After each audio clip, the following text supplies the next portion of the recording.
Hey friends and fellow gamers, it's MKxJUMP here, and in today's video we're going to be taking a look at the new event for this week. We have Campaign Loot Drop, we have Wishing Fountain, and of course we have Gemboxes. It seems like a quiet event this week, which is a nice much needed break, so yeah, let's go take a look at it. But before we do, I'd love to give a shout out to two new individuals who've decided to back me on Patreon. So a shout out to MKxJUMP and Stewie.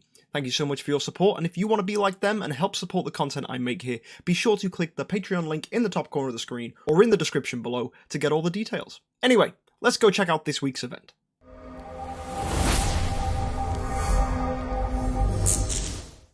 So every day this week for logging in, we get our hands on a Super Wishing Coin and 100 of the Campaign Loot Drop special item, which is Cupcakes, which is quite cute, and who can resist the sweet cupcake? Anyway, that's the item. If you collect a bunch of them, you can use them in the exchange store and get some decent stuff. So let's go take a look at the event we have available to us.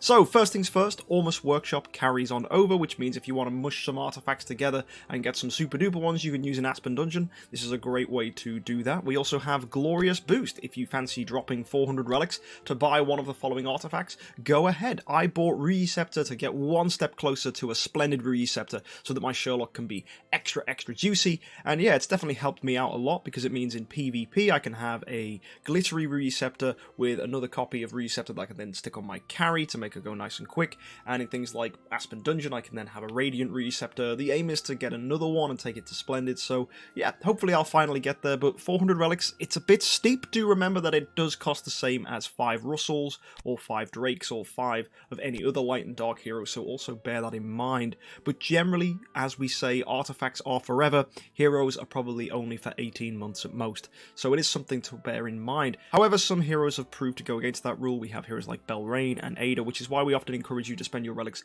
on light and dark heroes, because if any hero is going to have longevity, it's going to be one of those. And especially you look at someone like Carry, doesn't look like Carry is going to be leaving the meta anytime soon. Next up, we've got the value packages, and I've said it before, this event used to be separated. We'd have Wishing Fountain and we had Campaign Loot Drop. Well, they stuck them together, so the packages are combined, so you can get 10,000 gems, 600 cupcakes, 150 of the Wishing Coins, and 10 Profit Orbs from the top package, and then it scales down depending on how much you're willing to spend. It is quite expensive, but generally if you do want to go ahead and get some of the higher end rewards from the Cupcake shop, you might have to spend a little bit of money. Now as well, if you haven't seen, the Transcendence package is available if you decided you wanted to drop a ton of money and get your hands on a Void Shard. I've already said my opinions about this in the video, no doubt you've seen it. If you haven't, I'll link it in the corner, but you know what I think about the Void event. But here's a little bit of a slap in the face to a lot of people that did immediately drop 100 bucks on all of these packages and eventually cost them 2 grand. You can actually get a better package this week called the Transcendence Expansion package, which is the same price as the normal one, comes with all the normal stuff, but they decide to chuck in a light and dark 5-star chest, so I just find that's quite funny. So anyone that immediately bought Sword Flash Shire straight away is actually missing out on a light and dark chest. It kind of sucks for you guys. I'm sorry that DH Games have done this. It's a bit of a FU to their big spenders. If you're willing to spend 100 on 15, that 15 doesn't really get you anything. Maybe 15 5-star heroes. Sure, actually the light and dark chest is not bad value if you need that last Russel and Drake combined with the fact you're getting 15 5-star heroes and 5,000 gems. That could sound quite good for you, but I mean, it doesn't get you that much closer to a Sword Flash Shire. Maybe you're knocking 15 days off if you're buying them every single day, but it is 100 bucks. Like, I'd rather just spend 80 relics on the light and dark hero and be done with it. So that's just my 2 cents, but yeah, that's how I feel about that. It's not really jumping at me to buy this package. Now we've got the Idler's Sweet House, which is where you can spend your cupcakes to get the decent heroes, and it's a real shame. I think they smashed it out the park with the Shishi Biscuit event, where you were able to purchase chests instead of specific heroes. So it's a bit of a shame now that they've gone back to giving us specific heroes. Okay, Nakia, it's interesting for 2,300 cupcakes, you could get a Nakia, but I'd much rather see a hero here that is good for free-to-play players to get as their first E3 or E5 hero. Someone like Valkyrie, Horus, Garuda, maybe not so much, they're not going to put in this, but they put Penny in there before, they did that last month.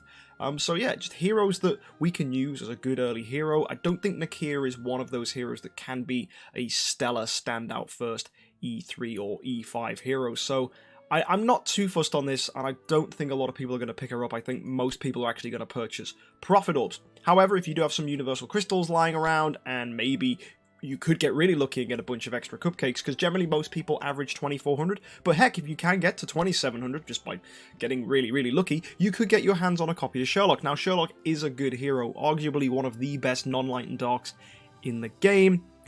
So yeah, Sherlock, fantastic PvP hero, brilliant in Aspen Dungeon, which is now a super important part of the game thanks to the Void update. So yeah, I would encourage you guys, if you can, picking up Sherlock's pretty good. And another hero who's brilliant in Aspen Dungeon, it's Russel. Russel, probably the best well-rounded hero in the game. Phenomenal at PvE, phenomenal at Aspen Dungeon, clears Seal Land, great in Tower of Oblivion, and phenomenal in PvP. This hero is probably the best hero in the game right now. So yeah, I'm glad he's on offer. Most of you probably would prefer a light and dark chest if you were chasing Drake, or maybe you were after more carry copies, but Russel is still darned good. And finally, Punisher of Immortal is the artifact we can get from the store this month. It's not as exciting as it could be, but it is made more exciting by the fact they adjusted the Ormus artifacts, and that Tix uses Punisher of Immortal if you want to maximize your Tix performance in Aspen Dungeon. So again, getting to Aspen Dungeon Death 100 is super important for people right now because it increases the max level of your E5 heroes. So Punisher of Immortal could be attractive in that sense because you probably will need a glittery, radiant, or splendid, if you can, Punisher of Immortal to make your Tix super duper powerful. Now that doesn't mean you have to go and buy this. In fact, I would argue just no. I'd say if you're going to use Universal Crystals to pick up an artifact, it should probably be something like Demon Bell or Ruby Scepter or Golden Crown. I don't think Punisher of Immortal is one of those artifacts you should be pining at because they've already given Punisher of Immortal for free twice in the past, and I can see Punisher of Immortal being a high-end event reward in the future. Now, on the topic of high-end events, yes, I get it, this week is pretty quiet. That's it, guys. Apart from the Wishing Fountain event and the mysterious chests we haven't looked at, it doesn't seem like a very jumping out at me campaign loot drop event. Yes, sure, Wishing Fountain's great. It gives you everything you can normally get. Apart from Kameth is the top hero this time. Not a great hero, bit of a shame. Generally, you probably just want to spin this to get your hands on the Prophet Orbs, potentially the relics if you can go all the way. And then finally, there's the mysterious chest, which is giving you great value on the 500 one. Pick this up, that gives you 5 heroic scrolls. You can grab a really decent package here. It's a shame they haven't got the 2400 chest, which used to be really good. That used to give a lot more Prophet Orbs, but this gives 4, and it's 1500, so generally you're saving, you're basically getting 4 for the price of 3 there, and also the monster parts, which are really handy for early game players. And we have this package, the 2500 package, not that exciting. It gives you skin shards and chaos stones. Not that very appealing.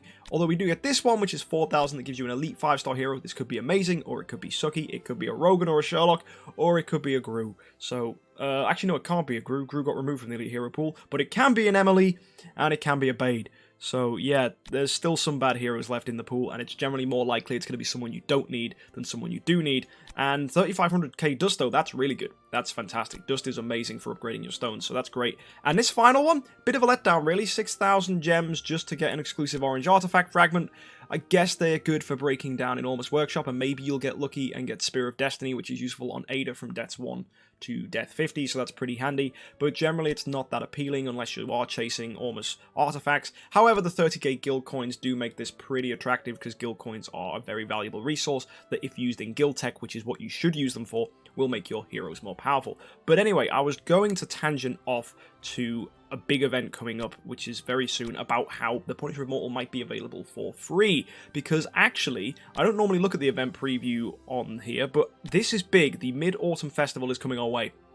It's going to be a 2-week long event, and that's huge. It's quite exciting. In fact, this event will contain many numerous things that are going to be great for big spenders and VIP users. With free-to-play players are going to get something great from this, no doubt, and it's going to be just a general fun thing that's going to give us either good value if you're a spender, it's going to reward top-end players that have spent a lot of money, and it's also going to help out people that just want free stuff. There's going to be a check-in event where every day you just log in and get free stuff, and that's most likely going to give you relics and elite heroes, Prophet Orbs, heroic scrolls, so you're just getting that for free on top of the upcoming Imps Adventure and Shelter Mission event. So that's really, really handy. So I would say Mid-Autumn Celebration is a big thing that's coming, probably the next big event we've got that's coming next week.